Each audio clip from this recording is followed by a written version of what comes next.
Hey everyone, it's Stephanie from Guiding Force Consulting, and I help nonprofits with their Salesforce implementation and special projects, as well as their fundraising event planning. Today, I want to take a quick minute to talk to the folks that are thinking about switching over to Salesforce from one of their other programs, and they're not really sure how to budget for the switch.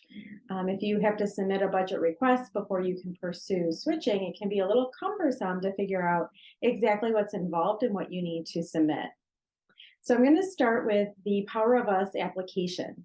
There is an application you can submit online, and if you're a nonprofit that qualifies, you can get the platform plus 10 free user licenses.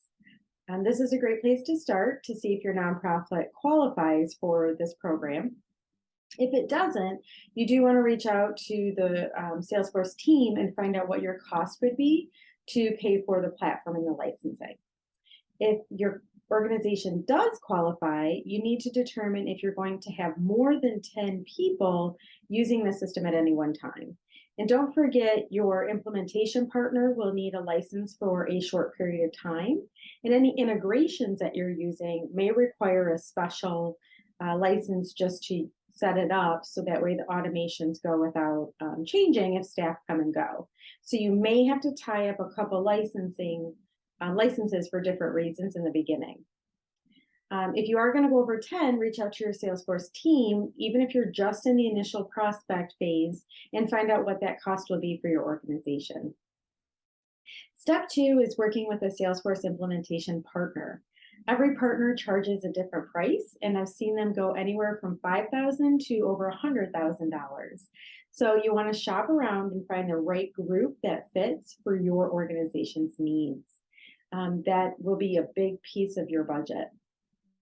Once you have your Salesforce implementation partner selected, or at least identified in the prospecting stage, you want to talk with that person about what other integrations and systems that you might need that will be added on. Salesforce is very much like an a la carte system, and there's a lot of tools that are free, and there's also a lot of tools that are paid. You may be adding some of those paid tools on, and typically they're a monthly paid subscription type service. So some examples might be your email provider. You may be working with MailChimp or Constant Contact. That might be part of your Salesforce budget. You may want to add a payment processing system right into your platform. You may want to integrate a system like Apsona. Apsona is going to help you with mail merges and pulling reports at a more complex level.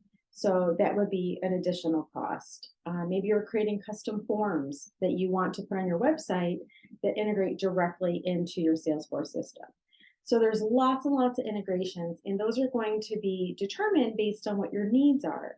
I like to work with my clients to minimize that as much as possible and use free tools that are available. But sometimes it's not possible to have 100% free tools. So you need to have that conversation about what those add-ons look like. And then the last piece is determining what support you're going to need post go live.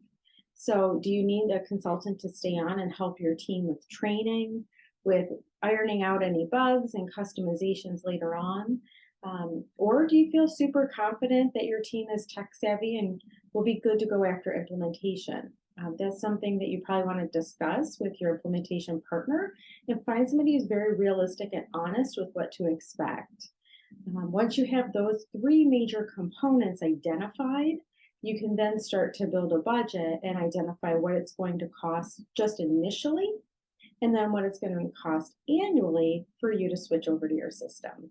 So there's not a cut and dry answer. I can't give you a set price because it's different for every client, but those are some elements that you want to talk to your potential consultant about and determine what you need to factor in when you're creating your budget.